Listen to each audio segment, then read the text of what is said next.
because the term office wife is basically that person that you work with that you for some reason falling in love with. You know, like she was the one that used to sit across from me and always had my coffee in the morning when I came to work. Or we'll go out for lunch and I couldn't leave because I was stuck at the desk and she'll get me, you know, the exact broccoli and cheese with bacon soup from Helen Hardy that I always love. Without me even asking, you know, that's her.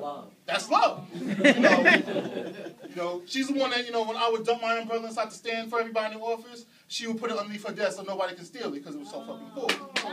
Like, that's the little shit I learned to appreciate, you know, from her, and I fell in love with her. You know, even though she had a man and kids and everything like that, I still fell in love with her. I'm stupid like that. And I realized that, you know, that was the mistake I always kept making. I always fell for the one who was unattainable. You know, maybe that's who I was, you know, self-doubt and all that other stuff. You know, nothing is unattainable. That's in past, but that's 07 though. Like this, but like, since then I was like, I keep doing this to myself. You know, and to be honest, like I'm kind of glad I went through those experiences because I wouldn't find the love of my life sitting over there, soon to be Mrs. Future Being. You know, so.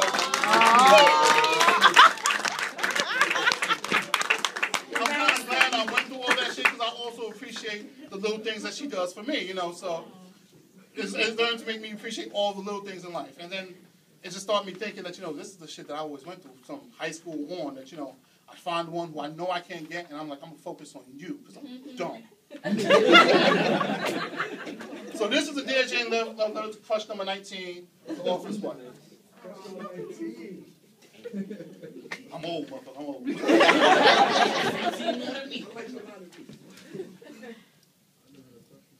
I'm done daydreaming impossible dreams that don't seem to come true. See, for me, wishing unfulfilled wishes has gotten old. I cannot lie because slaying windmills with bent swords not only leave me tired and unsatisfied.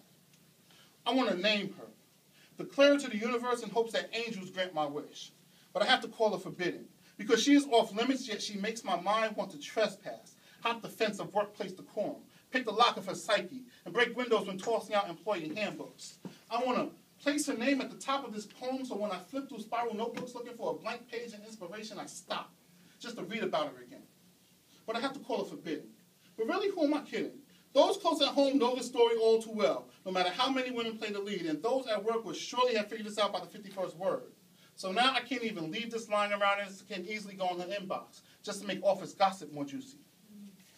I gotta fucking stop staring. But you should see it. The skin complexion. But you should see it. The skin complexion of cinnamon sugar, personality just as equally sweet, and I'm sure she tastes good. She makes me want to taste her lips behind the scenes. She makes me want to taste the lips beneath her jeans. She makes me want to make her scream.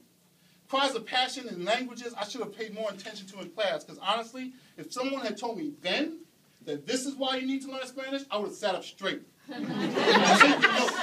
Pull straight A report cards from the refrigerator door so I can look at them now and know this is fucking why I needed to learn Spanish, and I gotta stop staring. All the while, her shouts were stretched from Spanish to even some shit she doesn't even understand, but I'll be unaware because everything sounds muffled with my head buried in her book. Studying her every verse like monks searching for salvation, but I found mine in her thighs. And damn, she just tastes so good. I want to spoil my appetite with her sweet. The cinnamon sugar skin with the saltiness of her sweat makes her entirety my new favorite dish. The nape of her neck is my shit. The taste of her heartbeat is my dessert. Her Satan's brew is my drink. I just want to take some home, save it for later, even freeze it like ice cream so on those days, colder than cold, I can savor her flavor again just to warm up inside. And fuck it, Bean, stop staring. I apologize for wandering off base again. But damn, she caught me stealing glances at her, daydreaming of her coming home. They say, distract yourself in the act to make the experience last longer. And as much as I wanted to put every thought into her, among other things, they say, think of baseball. But instead I think of questions asking why constantly write about forbidden. Well, they say, write about you love, right? So why the fuck are there different million books about baseball? Niggas love baseball, and apparently I love to love her. Why? I don't know. Is it stupid and self-destructive? Yes. But those who know me know I'm bound to do stupid and self-destructive shit at least 3 times a year. And if you saw her, and if you met her, there's just something about her. I won't say her name then. Something about a hey baby at 9:30 does 2 things to me. Makes me want to wish that "Hey Baby" was whispered 2 hours earlier instead of at my desk mid-morning. 2, it makes me want to fight crime.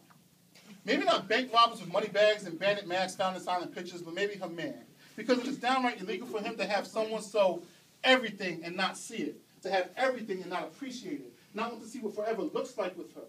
And even if I'm not the better she deserves, I know she still deserves better. And I've already invested too much to witness someone treat her as less than. She needs to know that she is the catch. But I'm a big fish in a big fucking sea, and I ended up being hooked by her. Now, yes, I'm a realist. But I'm also a Knicks fan, so that makes me a masochist.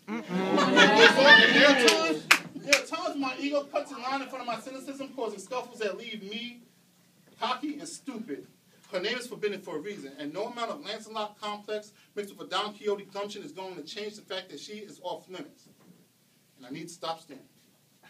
I know I have a better chance winning Mega Millions on the same day I get hit by a bus driven by Sandra Bullock while getting struck by lightning thrown by motherfucking Zeus himself than I ever had before. But I want to take that chance because if I can survive all that and get that chance, she'll have a rich, burnt-up, crippled guy that will probably do better than the man she's with now. So me being the cynical realist, I ask, why do I do this to myself? The only good my self-sabotage ever does is bring some decent poetry. So maybe that's what she's here for. But even I shouldn't have to suffer like this for my art. See, some artists drink. Some do heavier drugs. My vice is falling for someone I had no fucking business falling for to begin with. And it's just as dangerous. But with this not being a conventional poem over a page ago, is the writing even that good? And damn it, Mike, stop fucking staring. I guess I should just hold on to the nights I spent scribbling different ways to say I like you, and spiral notebooks looking for inspiration. Hold on to memories of endless flirting to get through the day. Did I just quote a fucking Richard Marx song?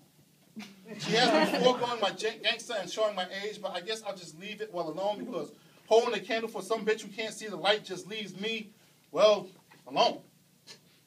I'm tired of this loneliness that I convinced myself was freedom, so I am going to stop staring. I am done dreaming impossible dreams that don't seem to come true. For me, wishing unfulfilled wishes is getting old. I cannot lie, because slaying windmills with bent swords just leave me tired and unsatisfied.